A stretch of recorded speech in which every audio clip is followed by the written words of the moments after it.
ác sĩ tên một hồng liệm sẵn nghe ngày ok đừng đến kia đi ông dia tung si alin dòng sinh lấy sơ dê lê ngày xin tu đi lê sa tê đừng hong lăng dê ngày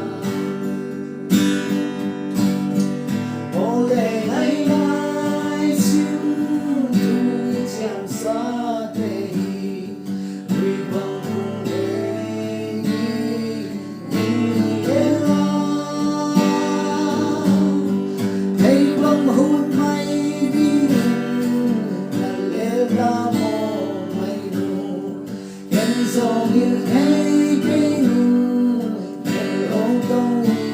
chiếm lại hà cùng đi hay dễ linh và khói lên đi dần ấm thế hằng cụp xiang lắm vài vắng xuân ca vu ô sang ga